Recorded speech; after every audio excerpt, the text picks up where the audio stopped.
जो पुराने काल में हमारे यहाँ होती है। जैसे कि अगर आप देखेंगे तो हर फार्मर अपने खेत में हर साल कुछ ना कुछ गोबर लेके काउडंग लाके अपने खेत में डालता था। वो उसके लिए खाने का मटेरियल हो गया। हर साल उसके खेत में अलग अलग क्रॉप्स लेता था, वो सिंगल क्रॉप कभी नहीं लेता था।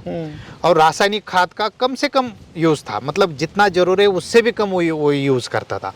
आज हमारा क्या है, हमारे खेत में गोबर का यूज मिनिमम है, नहीं है आप ऐसा बोलिए, लेकिन रासायनिक खाद का यूज जितना चाहे उससे भी ज्यादा है बहुत सारी जगह। आने के लिए आपका नेम, मतलब आपको पहले केवीके को इन्फॉर्म करना है, जैसे आपका केवीके का ईमेल आईडी है या आपके पास पर्सनल किसी केवीके के साइंटिस्ट या हेड का नंबर है, तो उनको आप कांटेक्ट कर सकते हैं कि हम यहाँ से बोल रहे हैं, ऐसा ऐसा हमारा ग्रुप है और हम आपके यहाँ ये चीज़ देखने के लिए, नैसर्गिक फार्मिंग या जो भी अलग अलग यूनिट्स है वो देखने के लिए आना चाहते हैं। तो उस हिसाब से हमारे यहाँ जो डेट है उस हिसाब से आपको डेट मिल जाती है। तो उस डेट पे आके आप पूरा यहाँ हमारा एक कोई कंसर्न पर्सन आपको मिलेगा, वो आपको पूरा एक्सप्लेन करेगा और आपका फार्मर्स का ट्रेनिंग या जो भी है वो हो सकता है, या फार्मर विजिट भी हो सकती है। फीस किस है, क्या कितना महीने रहता है? अब इसमें जो टेक्निकल है उसमें ज़्यादा कुछ फीस नहीं है, लेकिन अगर आपके लोगों को रहना है, उनके भोजन की व्यवस्था करनी है या आपको हॉल एंगेज करना है, हॉल में आपको दिन भर के लिए एंगेज चाहिए, तो उस हिसाब से वो डे के हिसाब से आपको उसकी फीस बताई जाती है। ಬರ್ರಿ ಬೀಗ್ರ, ಊಟ ಮಾಡೋಣ. ಬಾಳ್ ಮಂದಾಗ್ಲಿ ತಗೋರಿ. ನಿಮ್ಮ ಬಾಯಾರಿಕೆಯಿಂದ ಹಂಗ ಆಗ್ಲೇವಾ? मैं राजेंद्र वावरे, श्री सिद्धगिरी कृषि विज्ञान केंद्र में विषय विशेषज्ञ मृदा शास्त्र हूँ। यहाँ का जो जैसे यहाँ आपको पता है कि नैसर्गिक खेती ज़्यादा चलती है, तो यहाँ जो नैसर्गिक खेती में यूज़ किए जाने वाले अलग अलग इनपुट्स है, जैसे कंपोस्ट है या जीवामृत है, वर्मी कंपोस्ट है या आच्छादन है, इन सारी चीज़ों का ख्याल या देखभाल मैं करता हूँ। ओके सर, दिखाइए सर। है तो यहाँ सर हमने ये जो लो कॉस्ट में हम वर्मी कंपोस्ट कैसे बनाते हैं। जनरली क्या होता है कि बहुत सारी जगह हम देखते हैं वर्मी कंपोस्ट बनाने के लिए हम बेड बनाते हैं, जैसे कि उसमें वीट और कंक्रीट का यूज़ किया जाता है, लेकिन ये हमने लो कॉस्ट में बनाया है। ये रिंग्स है, रिंग्स का हमने बनाया है और इसका प्लस पॉइंट ये है सर, इसमें से एरेशन जो है ना अंदर वो अच्छा रहता है, और एरेशन अच्छा रहने के वजह से जो अंदर का वर्मी कंपोस्ट खाद है वो जल्दी बन जाता है इसमें। ये प्लस पॉइंट है। ಗೆಳೆಯರೆ, ನಾವು ಏನು ಮಾಡ್ತಿದ್ವಿ ಮೊದಲು ಅಂದ್ರೆ ಇದನ್ನ ಮಾಡ್ಬೇಕಂದ್ರೆ ದೊಡ್ಡದೊಂದು ಸಿಮೆಂಟ್ ಇಲ್ಲೇ ಮಾಡ್ತಾ ಇದ್ವಿ, ಇಲ್ಲ ಕಟ್ಸೇ ಬಿಡ್ತಾರೆ ಕೆಲವೊಬ್ಬರು. ಇವರು ಭಾಳ ಲೋ ಕಾಸ್ಟಲ್ಲಿ ಏನು ಮಾಡಿದ್ದಾರೆ ಅಂದರೆ, ಇಲ್ಲಿ ನೋಡಿ ತಂತಿ ಹಾಕಿದ್ದಾರೆ, ಹಿಂಗೆ ಮಾಡಿದ್ದಾರೆ. ಇದ್ರ ಮಾಡೋದಕ್ಕೆ ಕಾರಣ ಎರಡಿದೆ. ಒಂದು ಚೀಪಾಗಿ ಆಗುತ್ತೆ, ಒಂದು ಏರ್ ಒಳಗಡೆ ಹೋಗುತ್ತೆ ಬರುತ್ತೆ, ಹಾಗಾಗಿ ಇದು ಕಂಪೋಸ್ಟ್ ಗೊಬ್ಬರ ಆಗೋದಕ್ಕೆ ಭಾಳ ಈಸಿ ಆಗುತ್ತೆ. ಹಾಂ, ओहो हो, बहुत अच्छा है सर। अभी बन रहा है, अभी ये यहाँ केचुए हैं, ये जो दिख रहा है आपको ये सब वो बन गए, देखिए यहाँ है ये अभी ये बन रहा है, मेजॉरिटी बन रहा है। हाँ, ये ऐसे केचुए है, ये इसेनिया फोटेडा का है जिसकी जो वैरायटी है। और मेजॉरिटी जहाँ हम वर्मी कंपोस्ट बनाते हैं बेड पे, तो ज़्यादा से ज़्यादा ये इसेनिया फोटेडा ही यूज़ किया जाता है, क्योंकि इसका जो खाने का रेट है, जैसे ये डिकम्पोज करता है तो अदर केचुओं से सबसे ज़्यादा ये खाता है, और इसका एग्स या उसकी रिप्रोडक्शन, मतलब उसकी अगली जनरेशन निर्माण करने की कैपेसिटी भी इसमें ज़्यादा होती है। इसलिए मेजॉरिटी इसमें हम वर्मी कंपोस्ट बेड में ये इसेनिया फोटेडा का यूज़ करते हैं। और हम अगर देखें तो यही खाद हम अगर यूज़ करते हैं हमारे इसमें, जैसे कंपोस्ट खाद भी है हमारे यहाँ, या केचुओं का जो वर्मी कंपोस्ट है, इसका हम ज़्यादा से ज़्यादा अगर यूज़ करेंगे तो मिट्टी की सेहत अच्छी रहेगी। और अगर मिट्टी की सेहत अच्छी रह गई तो हमें उस पर क्रॉप के सेहत के लिए ज़्यादा काम करने की ज़रूरत नहीं, क्योंकि मिट्टी उसकी पोषण करेगी। ये प्लस पॉइंट है इसका। ओके ओके, क्या क्या है सर इसमें? अभी इसमें जो भरा है, इसमें मेजरली जो एग्रीकल्चर वेस्ट है, जैसे आपके जो अलग अलग फसल्स है, फसल्स का जो भी रेसिड्यूज रहे, मतलब जो लीव्स है, ब्रांचेस है या उनके रूट्स है, वो है मेजर इसमें। और आधा पार्ट इसमें काउडंग है। और यहाँ आपको पता है कि जो सिद्धगिरी मठ है उसमें बहुत बड़ी देशी गाय की गौशाला है, उसका काउडंग हम यहाँ यूज़ करते हैं, दोनों से मिल जाता है। और इसमें करीबन 45 या 60 डेज लगते हैं पूरा डिकम्पोज होने के बाद। डिकम्पोज होने के बाद उसको हम फिर यूज़ कर लेते हैं। ಓಕೆ ಓಕೆ ಗೆಳೆಯರೆ, ಇವರು ಹೇಳ್ತಾ ಇದ್ದದ್ದು ನಿಮ್ಮ ಹೊಲದಲ್ಲಿ ಏನೇನು ವೇಸ್ಟ್ ಅಂತ ಅನಿಸುತ್ತೆ, ರೌದಿ ಆಗಿರಲಿ, ಬೇರ್ ಆಗಿರಲಿ, ಕಳೆ ಆಗಿರಲಿ, ಎಲ್ಲವನ್ನು ತಂದು ಇದಕ್ಕೆ ಹಾಕ್ಬಿಡೋದು, ಆಮೇಲೆ ಸಗಣಿ ಹಾಕ್ತಾರೆ. ಸಗಣಿ ಹಾಕ್ಬಿಟ್ರೆ ಇದು 60 ದಿವಸದಲ್ಲಿ ಡಿಕಂಪೋಸ್ ಆಗಿ ಈ ಥರದ್ದು ಗೊಬ್ಬರ ಆಗುತ್ತೆ ಅಂತ ಇದನ್ನು ಹೇಳ್ತಾ ಇದ್ದಾರೆ. ಓಕೆ ಸರ್, नेक्स्ट सर, इधर से चलेंगे सर। ये सभी है ये पूरा वही है, ये जो यूनिट है यहाँ का, हाँ। ये यूनिट है compost and vermi compost production unit है। ये यहाँ जो पूरा यूनिट बना है, इसका मतलब ये है या इसका मेजर जो ऑब्जेक्टिव ये है, तो किसान आए यहाँ आके वो देखे कि हम भी, जैसे ये देख लिया, अगर किसान ने ये वर्मी कंपोस्ट का यहाँ जो हमने लो कॉस्ट में बना है ये देख लिया, तो वो उसके दिमाग में ये आएगा, ये तो बहुत मतलब इजी है, मैं मेरे खेत में बना सकता हूँ और इसका यूज करके मैं मेरे मिट्टी का जो हेल्थ है वो अच्छा रख सकता है। इसलिए यहाँ डेमोन्स्ट्रेशन पर्पज के लिए यहाँ सब लगाए हैं इतने जो भी यूनिट है। जैसे यहाँ वर्मी कंपोस्ट का बेड है, ये कंपोस्ट के है। ये क्या है सर, ये अलग है, ये कंपोस्ट का है। कंपोस्ट इसमें मेजॉरिटी जो एग्रीकल्चर आपके फार्म पे जितने भी वेस्ट मटेरियल है, हाँ क्रॉप के है या वीड्स है, वो सब यहाँ लाके डाल दिए जाते हैं और इस पे गोबर एंड मिट्टी ये दोनों के लेयर दिए जाते हैं। जैसे कि आपके पास कोई वीड्स है, वीड्स बहुत ज़्यादा है, वो आपने निकाले उसको यहाँ डालते हैं, उसके ऊपर एक लेयर मिट्टी का और एक लेयर गोबर का डालते हैं, फिर वो वीड का डालेंगे, फिर ऐसा करके भर लेते गोबर हैं। बोले तो क्या गोबर? ये जैसे काउडंग, हाँ काउडंग का यूज किया जाता है। और दूसरा इसका क्या है कि इसको डिकम्पोज होने के लिए ज़्यादा टाइम लगता है। जैसे वर्मी कंपोस्ट आपका 45 डेज में रेडी होगा, वैसा इसको कम से कम आपको 2.5 या 3 महीने का कालावधि लगता है, क्योंकि यहाँ केचुए काम नहीं करते। यहाँ जो अदर डिकम्पोजिंग बैक्टीरियाज है या बुरशीज है वो इस पे काम करते हैं और उससे ही डिकम्पोज होता है। और दोनों में अगर आप कंपैरिजन करेंगे तो न्यूट्रिएंट कंटेंट या उसकी जो मतलब उसमें जो अलग अलग न्यूट्रिएंट है वो सिमिलर रहते हैं, ज़्यादा डिफरेंस नहीं है, लेकिन ड्यूरेशन में थोड़ा डिफरेंस है। फिर क्यों यही करेंगे ना? हाँ, वो भी कर सकते हैं, लेकिन उसका एक है कि आपको उसमें रेगुलर पानी देना है। वो केचुए जो है वो किसी ने मतलब उनके भी कोई शत्रु है, जैसे मुंगी है या पंची है या घूस है, उंदीर है, वो उनको खाते हैं, उनको रेगुलर पानी देना पड़ता है, उसको छाव में रखना पड़ेगा आपको। वैसा इसका नहीं है, उसको अगर आप महीने में एक बार पानी गीला करके छोड़ देंगे तो भी चलेगा। इसमें कोई ये अदर शत्रु जैसे पंची या घूस उंदीर ये खाने का कोई दिक्कत नहीं ना, ये तो माइन्यूट में माइक्रो ऑर्गेनिज्म है, वो दिखेगा नहीं, वो उसका उनका काम करेगा। ये डिफरेंस है दोनों में। पानी कितना देंगे वो? हर डे इसमें मिनिमम 50% मॉइस्चर रहना चाहिए, तभी वो केचुए काम कर सकते हैं। केचुए जो रहते हैं वो डार्क कंडीशन और मॉइस्चर जहाँ है वहीं पे रहते हैं, ऐसा है। तो उसके लिए वो देना है। इधर मिट्टी नहीं लगाते आप? इसमें मिट्टी नहीं, इसमें मेजॉरिटी जो agriculture waste material and cow dung है, इसमें मिट्टी का लेयर दिया जाता है, ऐसा। ಗೆಳೆಯರೇ ಇಷ್ಟೇ ಇಲ್ಲಿ ನೀವು ಇದನ್ನ ಯಾಕೆ ಮಾಡಿದ್ದಾರೆ ಅಂತ ಹೇಳಿದರೆ, ಇಲ್ಲಿ ಬರೀ ಸಗಣಿ ಒಂದು ಲೇಯರು, ಮಣ್ಣು ಒಂದು ಲೇಯರು, ಸಗಣಿ ಒಂದು ಲೇಯರು, ಮಣ್ಣು ಒಂದು ಲೇಯರು, ಹಿಂಗೆ ಹಾಕ್ತಾ ಹೋಗಿ ಇದು 3 ತಿಂಗಳು ಆದಮೇಲೆ ಇದು ನಿಮಗೆ ಗೊಬ್ಬರ ಆಗ್ತದೆ. ಅದು ನಿಮಗೆ ಬರೀ 45ರಿಂದ 60 ದಿವಸದಲ್ಲಿ ಆಗ್ತದೆ. ಇನ್ನು ಒಂದು ಏನು ಹೇಳ್ತಿದ್ದಾರೆ ಸರ್ ಅಂತ ಹೇಳಿದರೆ, ಅದರಲ್ಲಿ ನಿಮಗೇನು ಎರೆಹುಳು ಏನು ಬರುತ್ತೆ ಅದನ್ನು ಬೇರೆ ಪ್ರಾಣಿಗಳು ತಿನ್ನೋ ಚಾನ್ಸಸ್ ಇರುತ್ತೆ, ಮತ್ತು ಅದಕ್ಕೆ ನೀರು ಹಾಕ್ತಾ ಇರಬೇಕಾಗುತ್ತೆ, ಯಾವಾಗಲೂ ದೇಖ್ಭಾಲ್ ನೀವು ನೋಡ್ತಾನೆ ಇರಬೇಕಾಗುತ್ತೆ ಅದಕ್ಕೆ. ಬಟ್ ಇದಕ್ಕೆ ಮೇಂಟೆನೆನ್ಸ್ ಏನೂ ಇಲ್ಲ, ನೀವು ಹಾಕಿ ಬಿಟ್ಬಿಟ್ರೆ 3 ತಿಂಗಳು ಇದನ್ನು ಯೂಸ್ ಮಾಡ್ಬೋದು. ಎರಡೂ ಥರ ಇದನ್ನು ಪ್ರಾಕ್ಟಿಕಲ್ ಆಗಿ ತೋರಿಸೋದಕ್ಕೆ ಮಾಡಿದ್ದಾರೆ. ನಿಮಗೆ ಯಾವ್ದು ಬೇಕು ಅದನ್ನು ನೀವು ಮಾಡಬಹುದು ಅಂತ ಹೇಳ್ತಿದ್ದಾರೆ.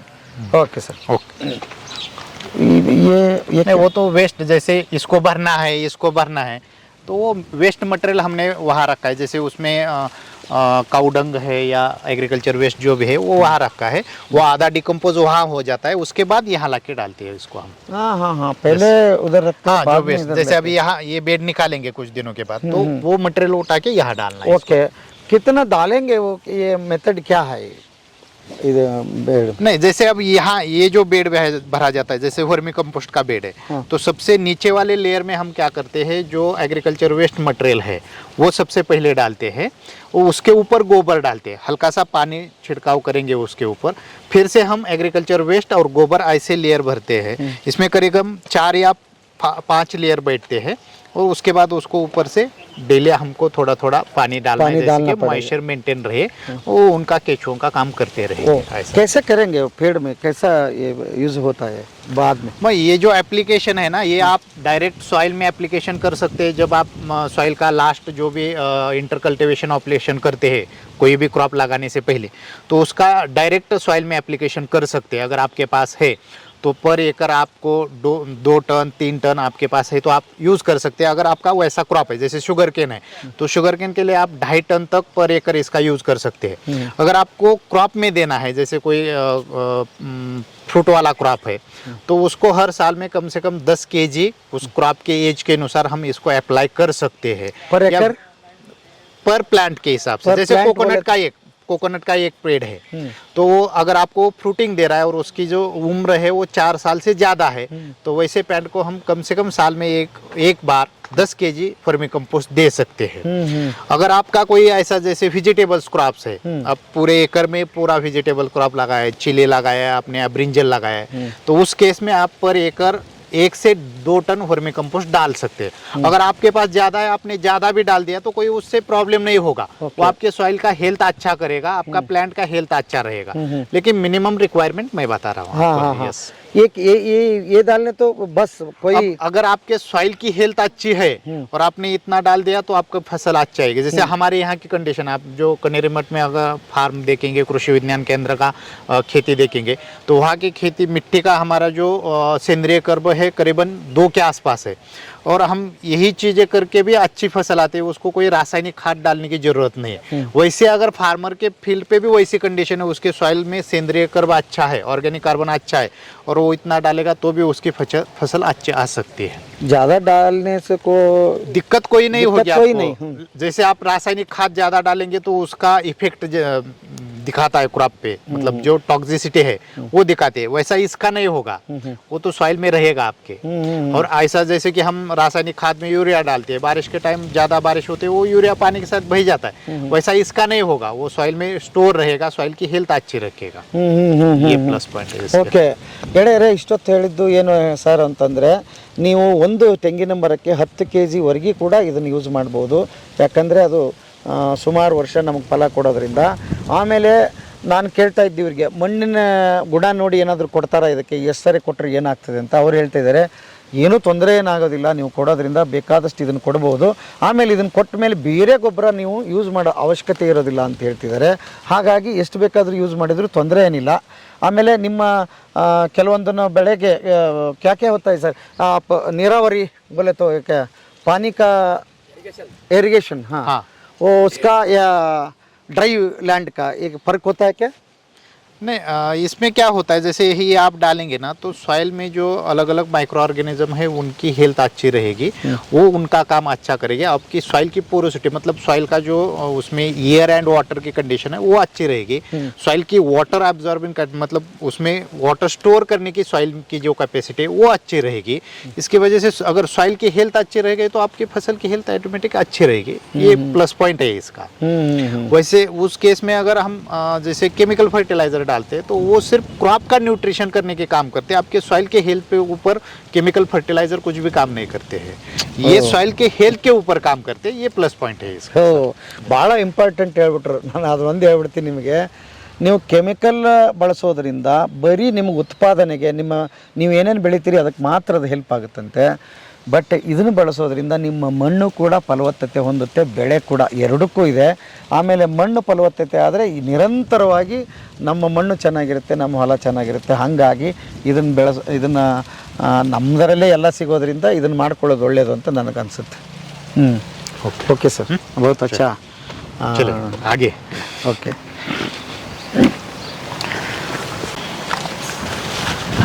एरेहुಳ इंडियन ब्रीड है ना? कौन सा?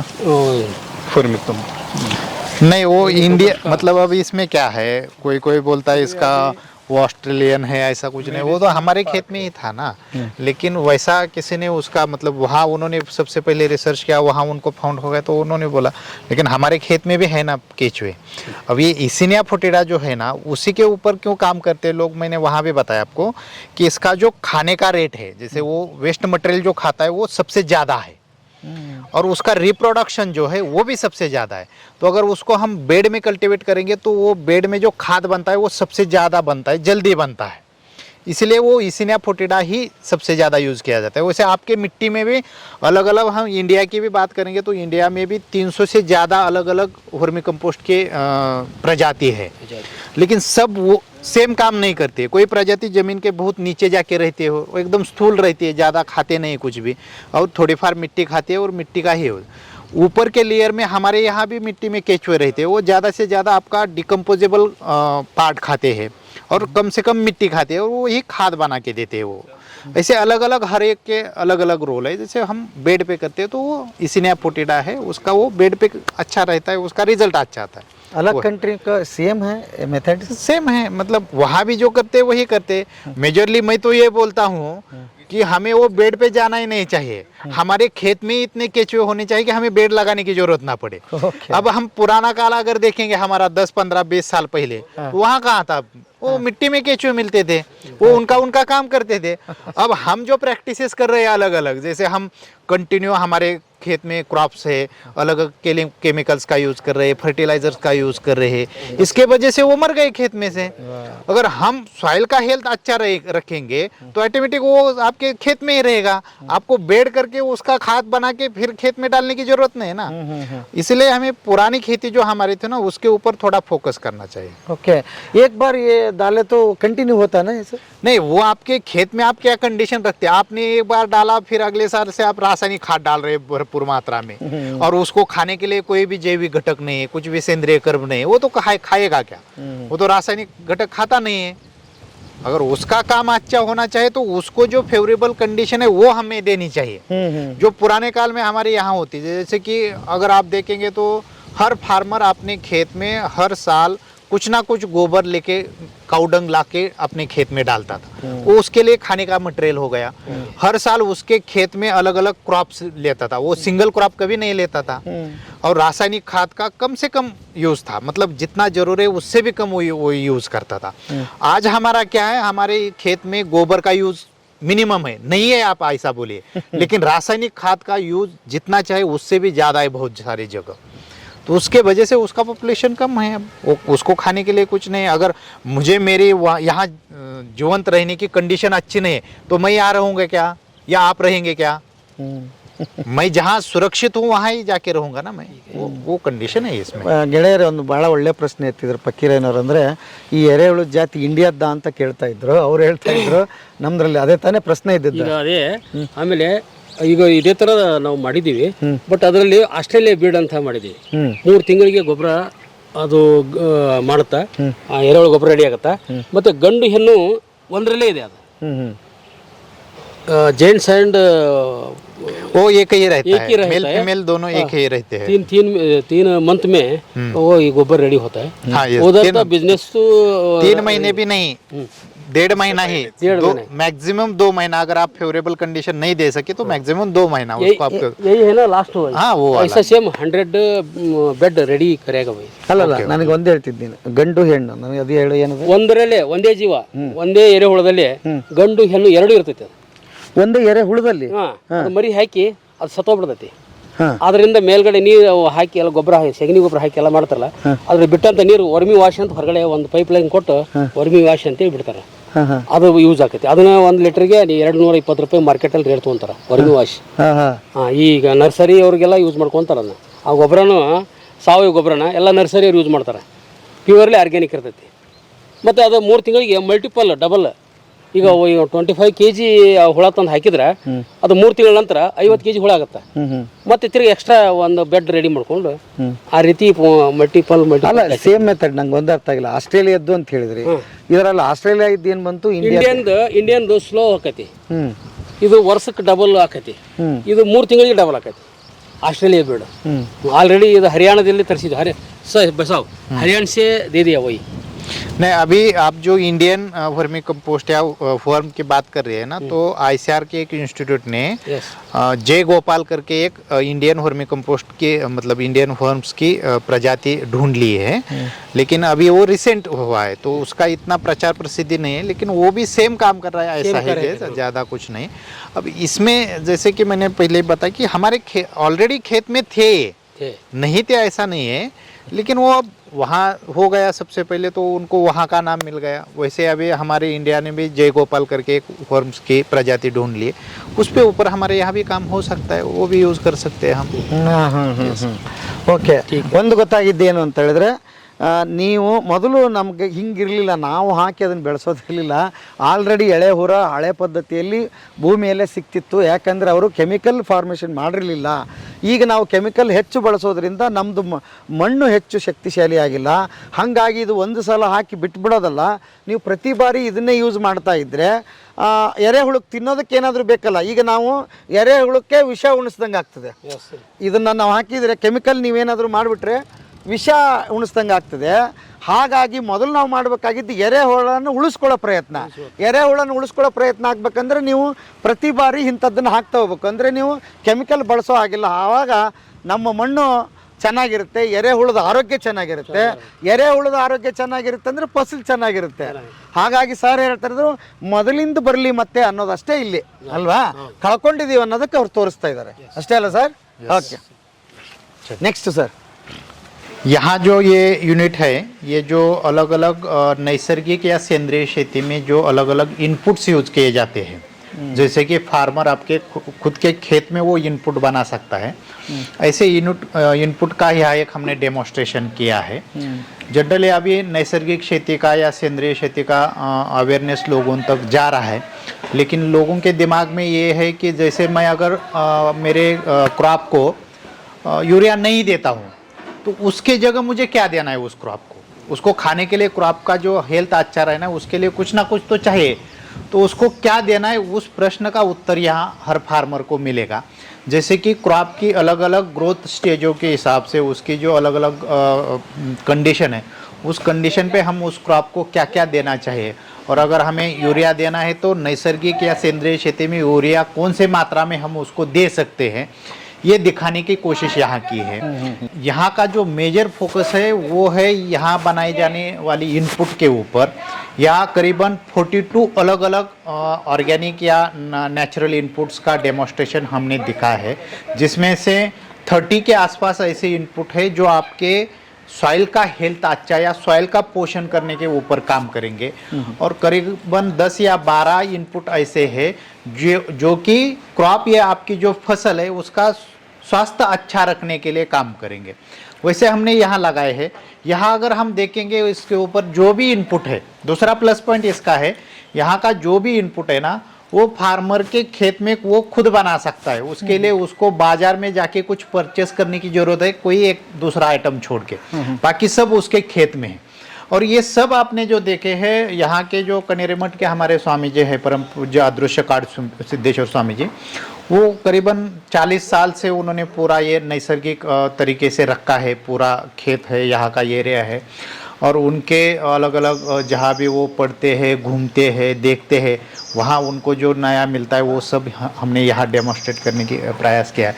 जैसे यहाँ आप देखेंगे तो क्रॉप को सबसे ज़्यादा नत्र चाहिए, तो वो नत्र कहाँ कहाँ से हम दे सकते हैं वो यहाँ डेमोन्स्ट्रेट किया है. जैसे कि हम मच्छी है, मच्छी एक प्रोटीन का सबसे ज़्यादा अच्छा सोर्स है जहाँ से प्रोटीन मिलता है. और खेत में हम देखें, ज़मीन में हम देखेंगे तो प्रोटीन से ही बाद में हमारे नत्र कन्वर्ट होके क्रॉप को मिलता है. तो यहाँ मच्छी वेस्ट जो मटेरियल है वहाँ से हम नत्र बना सकते हैं. जैसे मच्छी वेस्ट से बना सकते हैं वैसे ही हमारे यहाँ एक वीड रहता है यहाँ लोकल. बोले तो क्या है? फिश. हाँ, फिश का जो भी मछली, फिश का जो भी वेस्ट मटेरियल है ना उससे हम अच्छी तरीके से नत्र बना सकते हैं और उसका एप्लीकेशन करके हमारे क्रॉप की हेल्थ अच्छी रहे.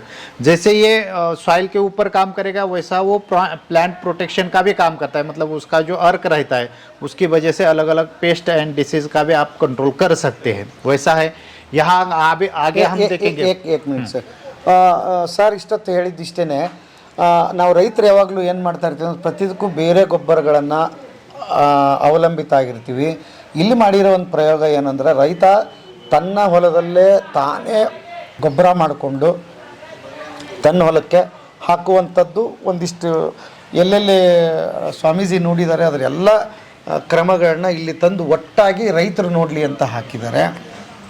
ಆಮೇಲೆ ಇನ್ನೊಂದು ಯಾವಾಗಲೂ ಒಂದು ಗಮನ ಕೊಡಬೇಕಾಗಿದ್ದ ರೈತರು ಏನಂತಂದರೆ ಬೆಳೆದ ಆಮೇಲೆ ಬೆಳೆಯೋಣ, ನಾವು ಅದರಿಂದ ಹೋಗೋದಕ್ಕಿಂತ ಮೊದಲು ಎಷ್ಟು ಕಡಿಮೆ ಖರ್ಚಲ್ಲಾಗುತ್ತೆ ಮತ್ತು ಫಲವತ್ತತೆ ಮಣ್ಣನ್ನು ಹೇಗೆ ನಾವು ನಿರಂತರವಾಗಿ ಇಟ್ಕೋಬೇಕಾಗ್ತದೆ ಅದರ ಮೇಲೆ ಕೆಲಸ ಮಾಡಬೇಕಾಗುತ್ತೆ ಅನ್ನೋದಿದು.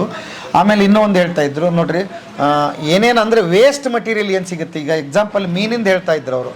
ಮೀನು ತಿಂದಾದ್ಮೇಲೆ ಏನು ಉಳಿಯುತ್ತೆ ಅದಕ್ಕೆ ಅದರದ್ದು ಏನು ಬಾಡಿ ಉಳಿಯುತ್ತಲ್ಲ, ಏನು ಹೇಳ್ತಾರೆ ಅದಕ್ಕೆ, ಮೂಳೆ, ಮೀನಿಂದ ಮೂಳೆ ಉಳಿಯುತ್ತಲ್ಲ, ಅದು ಕೂಡ ಗೊಬ್ಬರವಾಗಿ ಕೆಲಸ ಮಾಡುತ್ತೆ ಅಂತ ಹೇಳಿದ್ರು. ಹಿಂಗೆ ವಿವಿಧ ಪ್ರಕಾರಗಳನ್ನ ಇಲ್ಲಿ ಜೋಡಿಸಿದ್ದಾರೆ. ಅದನ್ನು ಕೇಳ್ತಾ ಹೋಗೋಣ. देख सकता है ये क्या है? मच्छी वेस्ट का वही जो बना है ना वो है, ये देखिए।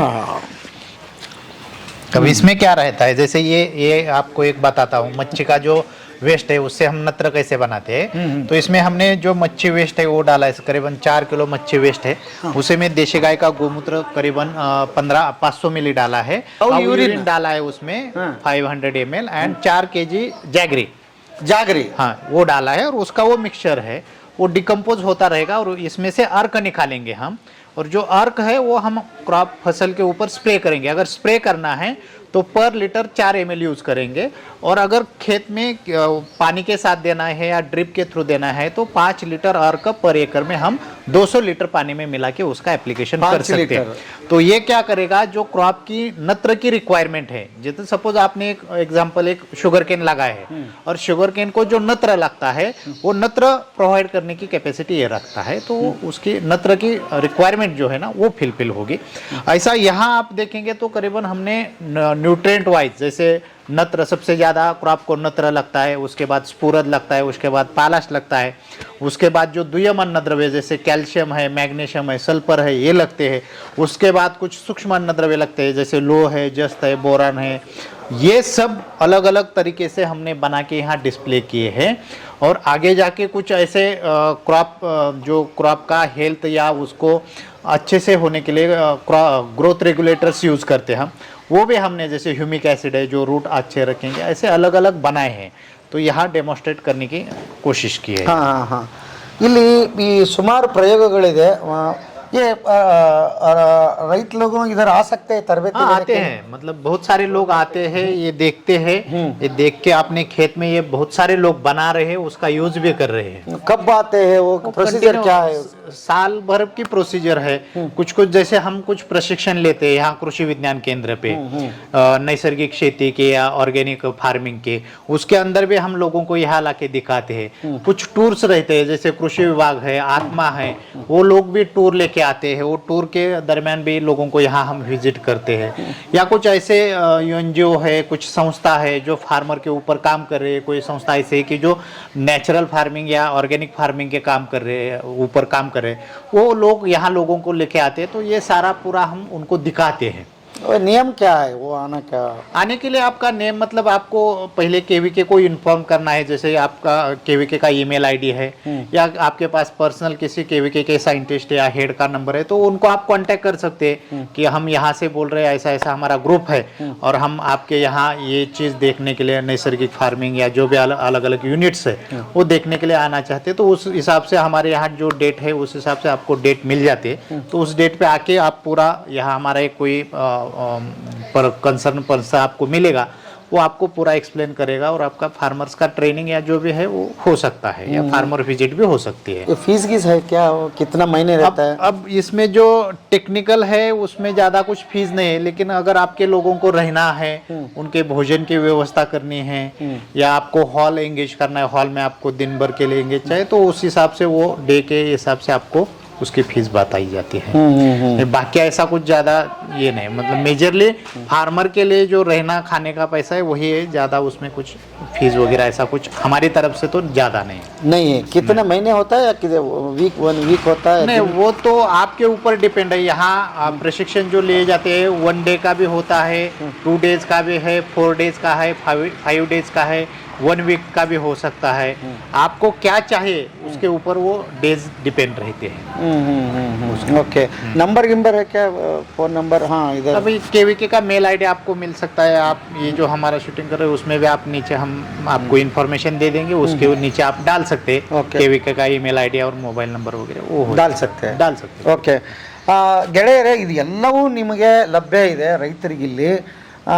ನೀವು ಇಮೇಲ್ ಐ ಡಿ ನಿಮಗೆ ಕೊಟ್ಟಿರ್ತೀವಿ, ಫೋನ್ ನಂಬರ್ ಕೊಟ್ಟಿರ್ತೀವಿ. ನೀವು ಇದಕ್ಕೆ ರಿಜಿಸ್ಟ್ರೇಷನ್ ಆದರೆ ನಿಮಗೆ ಬಿಟ್ಟಿದ್ದಾರೆ, ನೀವು ಎಷ್ಟು ತಿಳ್ಕೊಬೇಕಂತೀರಿ. ಯಾಕಂದರೆ ವಿಸ್ತಾರ ತುಂಬ ದೊಡ್ಡದಿರೋದ್ರಿಂದ ಸುಮ್ಮನೆ 1 ದಿವಸಕ್ಕೆ ಬರ್ಬೋದು, 2 ದಿವಸಕ್ಕೆ ಬರ್ಬೋದು, 1 ವಾರಕ್ಕೆ ಬರ್ಬೋದು. ಅದ್ರ ಮೇಲೆ ಡಿಪೆಂಡ್ ಆಗುತ್ತೆ. ಯಾವುದಕ್ಕೆ ಬರ್ಬೇಕಂತ ನೀವೇ ಡಿಸೈಡ್ ಮಾಡಿ. ಸುಮ್ಮನೆ 1 ದಿವಸಕ್ಕೆ ಹೋಗಿ ಬರ್ಬೇಕಂದ್ರೂ ಇದೆ, ಇಲ್ಲಿ ತುಂಬ ಫೀಸ್ ಏನಿಲ್ಲ, ಯಾಕಂದ್ರೆ ನೀವು ಇರೋದಕ್ಕೆ ಊಟಕ್ಕೆ ಪಾಠಕ್ಕೆ ಅಂತ ಏನೋ ಮಾಡ್ತಾರೆ. ತುಂಬ ದೊಡ್ಡದಿರೋದ್ರಿಂದ ರೈತರಲ್ಲಿ ವಿಸಿಟ್ ಕೊಡ್ಬೋದು, ಅದರ ಮಾಹಿತಿ ಕೆಳಗಡೆ ಬರುತ್ತೆ. ತುಂಬ ದೊಡ್ಡದಿರೋದ್ರಿಂದ ಎಲ್ಲವನ್ನು ನಾವು ವಿಡಿಯೋದಲ್ಲಿ ಹೇಳೋಕ್ಕಾಗ್ತಿಲ್ಲ, ಸುಮ್ಮನೆ ಒಂದನ್ನು ಮಾತ್ರ ನಾವು ಹೇಳೋದಕ್ಕಾಗಿದೆ. ಈ ಥರದ್ದು ನೋಡಿ ಸುಮಾರು ಅಲ್ಲಿವರೆಗೆ ನಮ್ಮವ್ರು ತೋರಿಸ್ತಾ ಇದ್ದಾರೆ, ಈಗ ಅಷ್ಟೆಲ್ಲ ಇದೆ ಇಲ್ಲಿ. ಹಾಗಾಗಿ ನೀವು ಬಂದರೆ ಖುದ್ದಾಗಿ ತಿಳ್ಕೊಂಡಂಗೆ ಆಗುತ್ತೆ. ನಾವು ಅಜೀರ್ಣ ಆಗಬಾರ್ದು ನಾವು ಹೇಳೋದು ಅಂತ ಸುಮ್ಮನೆ ಹೇಳ್ಕೊತ ಹೋಗ್ಬಿಟ್ರೆ, ಯಾಕಂದರೆ ನಿಮ್ಮಲ್ಲಿ ಪ್ರಶ್ನೆಗಳು ಬೇರೆ ಇರ್ಬೋದು, ನನ್ನಲ್ಲಿ ಪ್ರಶ್ನೆಗಳು ಬೇರೆ ಇರ್ಬೋದು. ಯಾಕಂದರೆ ನಿಮ್ಮಷ್ಟು ಅನುಭವ, ರೈತರಷ್ಟು ಅನುಭವ ನನಗೂ ಬರಬೇಕಲ್ಲ ಕೇಳಬೇಕಂದ್ರೆ. ಹಾಗಾಗಿ ನಾನು ಅಲ್ಪ ಇದರಲ್ಲಿ ಎಷ್ಟು ಸಾಧ್ಯವೋ ಅಷ್ಟು ಕೇಳೋ ಪ್ರಯತ್ನ ಮಾಡ್ತೀವಿ. ದಯವಿಟ್ಟು ತಪ್ಪು ತಿಳ್ಕೊಬೇಡಿ, ಏನಯ್ಯ ಇದನ್ನ ನೀನು ಕೇಳಲಿಲ್ಲ ಅಂತ. ಹಾಗಾಗಿ ನೇರವಾಗಿ ಇಲ್ಲಿಗೆ ಬನ್ನಿ. ರೈತರು ಎಲ್ಲೆಲ್ಲೋ ಹೋಗ್ತಾ ಇರ್ತೀವಿ, ಎಲ್ಲೋ ಕಳೀತಾ ಇರ್ತೀವಿ. ಕನ್ನೇರಿ ಮಠಕ್ಕೆ ನೀವು ಒಂದು ದೃಷ್ಟಿಕೋನದಿಂದ ಬರಬೇಕಾಗಿಲ್ಲ. ಒಂದು ಮಠ ಹೇಗೆ ಕೆಲಸ ಮಾಡುತ್ತೆ ಮತ್ತು ಅದರಿಂದ ಹೇಗೆ ಇಲ್ಲಿ ರೈತರಿಗೆ ಸಹಾಯ ಆಗಿದೆ. ಆಮೇಲೆ ಒಂದೊಂದು ವಿಭಾಗದ ಒಂದೊಂದು ಪ್ರಶ್ನೆ ಇರುತ್ತೆ. ನಾನು ಬರೀ ಉತ್ತರ ಕರ್ನಾಟಕದ ಕೇಳಿದರೆ ಕರಾವಳಿ ಭಾಗದ ಇನ್ನೇನೋ ಸಮಸ್ಯೆ ಇರ್ಬೋದು. ಹಾಗಾಗಿ ಪ್ರಶ್ನೆಗಳು ಒಂದೇ ಎಲ್ಲರಿಗೆ ತಲುಪೋದಿಲ್ಲ, ನೀವು ನೇರವಾಗಿ ಬಂದು ಇಲ್ಲಿ ತಲುಪುತ್ತೆ. ಹಾಗಾಗಿ ಇಲ್ಲಿ ವಿಸಿಟ್ ಮಾಡಿ. ವಿಜ್ಞಾನ ಕೇಂದ್ರ, ಕೃಷಿ ವಿಜ್ಞಾನ ಕೇಂದ್ರ ಅಂತಿದೆ, ನೀವು ಅದನ್ನು ಮೆನ್ಷನ್ ಮಾಡಬೇಕು. ಏನು ನೋಡ್ತೀನಿ ಅಂತ ಮೆನ್ಷನ್ ಮಾಡಿದ್ರೆ ನಿಮ್ಮನಿಗೆ ಇಲ್ಲಿ ಬರೋದಕ್ಕೆ ಅವಕಾಶ ಇದೆ. ಬನ್ನಿ, ಅದ್ಭುತವಾಗಿರುತ್ತೆ. Thank you sir. ಓಕೆ.